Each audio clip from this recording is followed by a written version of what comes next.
Okay. Got it done. Yay.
Okay, here I am back in the greenhouse. It's now cool enough in here to spray for bugs. Oh boy.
So you fumigated bugs. I did. Was that neem oil, I think? Yeah, that was neem oil. So it knocks them down fast. Are they gone? No, guaranteed not. But all I was trying to do is basically get things under control a little bit. It won't be long before we can put the potatoes outside, and that will solve a lot of the problems. But I do want to spray with the other stuff that I got from Arborco now that I've done the major part of the cleanup in there, because I want to spray the entire inside of that greenhouse. Yeah, we have pretty much everything out of there. There's a few more things that can come out, but it's not a whole lot. And I definitely want to get that done before we start putting hydroponic tomatoes or anything else like that in. Definitely. Yeah, I'm trying to do this big balancing act right now between getting the yard cleaned up and things out there. I have at least one tray of flowers and a tray of onions that I can plant out. I need to get those out in the yard, in the garden beds. And I've been trying to do that for like 2 weeks. Well, we've had an awful lot of wind, and Horrible wind. Today wasn't bad. No, it wasn't. I was just fully booked. Yeah, unfortunately, yesterday I went down to Prescott to get a windshield replaced, and they were missing the pieces to actually replace the windshield. They have the windshield, it's a $1,400 windshield. Yeah, I'm so glad I didn't go with him. I would have given them a piece of my mind. Yeah, I don't have much to give.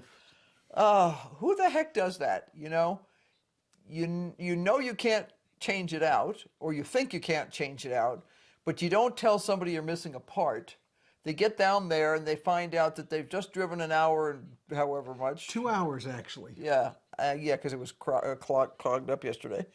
One way in order to find out you can't get the stupid windshield replaced because they don't have the parts, and you're like, really? Who does this crap? And it's a major company too. We're not talking about, Joe's windshield company here. Yeah, they have no idea why they didn't order the parts. But be that as it may, I've spent 5 hours today on the phone calling to people. You were on all morning and part of the afternoon. So that's what I've been doing. Not exactly getting things done around here, but I have to get the windshield replaced because I can't drive that car outside of Arizona with a cracked windshield. Right. I don't want to be getting a big fine for a broken windshield. It's against the law in Arizona to drive with a broken windshield, but so many people have broken windshields that it's impossible. So they just kind of like turn a blind eye. But when you go to California or Texas, they'll stab you every time. So, and we're planning to go to California later this month. So, yeah, we have an event for Irene's business to attend, and I'm looking forward to it. Hopefully, everything works the way it should. Yeah, it'll be really interesting because everything's like up in the air. The event seems like it's going off. It's the same person running the shop part, as always. So she definitely knows what we're doing. We've already seen the map, and we are in our usual spot. It's not clear to me whether we're going to have our usual neighbor, the one we don't like. Oh, well. If he disappears, oh, what a tragedy that would be. We do have the neighbor that we do like, so life is good. And, then it becomes who shows up. Now, we had a great safari occurrence last night. Great safari occurrence. Yeah. We've been watching the rats out in the brassica forest. Right. For about 4 days, and we've been slowly figuring out what their behavior is and what their patterns are and where they're walking. Right. And last night we finally got one of the little beggars, or not so little beggars. It was a big one, actually. Yeah, it was. Not the biggest I've ever caught, but still a decent sized one. So he went over the fence to go feed the ravens. Feed the Ravens, that's a great name. Yeah, we know somebody who has a shop named that.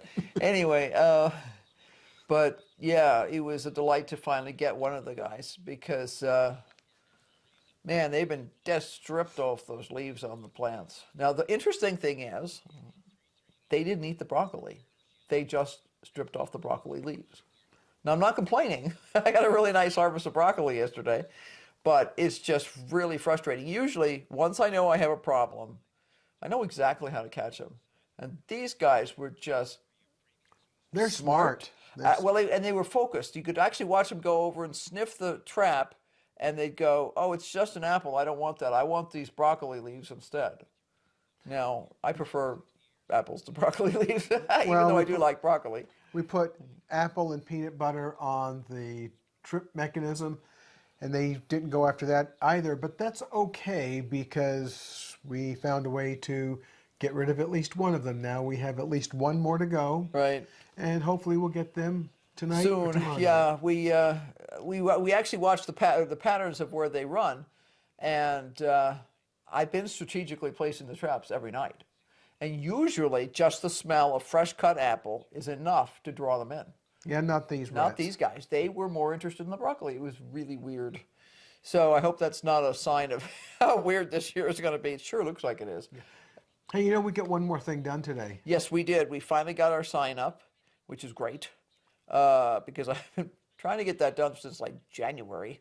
Well, we really don't have a lot of space inside to work on a sign that size. Irene cleared some space down in her studio Right. to finish it up, but every time the wind blew outside, we had to bring that sign in because It was taken off, no matter what I would It would do. get beat up by Yeah. the wind and fall on the rocks, and Yeah. then we'd have to start all over again. Yeah, I had to repair it a couple of times, but it was just like, okay. So Yeah, it flew off the other day again, but it scratched underneath where the whiteboard was going, so Yeah, I didn't care. I actually painted that sign several times with the green paint. I did too. And it was interesting because I de-waxed it and removed the oil, and there were still little fish eyes that would show up in the paint from the oil that was still there. Now, I'm not going to go spend $50 for a container of degreaser, but that's really what it should have been done with. Yeah, I don't know what, I know that's an old street sign. You can tell it's an old street sign. It's got all the holes in it. It's been up there for 20 years. 20 years, yeah. And it's been repainted and repainted and repainted and repainted and beat up and repainted a million times. My guess is they got it, well, remember when, one of the interesting things around here is you'll have, like, the county came in and put in a bunch of new street signs a year or two ago. One section is on the curve. So every once in a while somebody flies off the road and whacks the sign, bends it over flat. And then a couple of months later, the county guys will come out. Instead of taking away the stuff, they throw it out in the bushes. So when we go out there and do road cleanup, we find it out in the bushes. And I'm sure that's probably what happened with this. They found the sign out in the bushes and went, okay, Yeah. that's a usable piece of metal. We could use that. To be clear about where we clean up and where the county comes, there's a piece of the road that is paved that is actually maintained by the county. It's the only portion of the roads here on the ranch that is actually maintained by Right. the county. It's only 2 miles long. It's nice, but it's not enough. And that's where they'll put the street signs. And it's interesting because they put them exactly where somebody's going to go off the road if they're going to go off the road. And Right. as you might guess, the signs get knocked over. Yeah, usually about once a year somebody flies off the road. They're going too fast. They get startled by a cow. I'm always really cautious when I go through any of the roads, whether they're paved or not, because it's open range. That means there's cows. And if you hit a cow, you just bought a cow. You just bought a cow. And a lot of times it totals a car, so Yeah, it's like hitting a moose. you know what time it is, Irene? Yeah, it's time to sit down. This is the first time I've sat down in hours. Yeah, I didn't sit down. No, I did sit down all morning long, and then we've been putting up the sign, and I've been going into town dealing with the post office. There's just a ton of stuff going on, and unfortunately, I don't feel like I've gotten a lot accomplished because my primary goal yesterday was get the windshield replaced. My primary goal this morning is to find some parts to be able to replace it. I mean, he's got a message into Great Britain to see what they say to do. So we'll figure it out. He's called like every Rover dealership in the United States practically. Don't forget to hit like, subscribe, and ring the bell for notifications because we're still doing a lot of stuff here. Yeah, I did. I actually did get a bunch of stuff done today. I got a bunch of fibula sharpened and a bunch of pins sharpened and a whole bunch of stuff polished. Right before events, you always have to make sure everything's all shiny and tidy and everything else, because I'm not going to take a bunch of extra equipment with me this year. So until next time, bye. Bye. Keep brainstorming. I feel like I have a brain cloud. Really? I feel like, oh, I got rid of my car. Anyway, yeah, bye guys.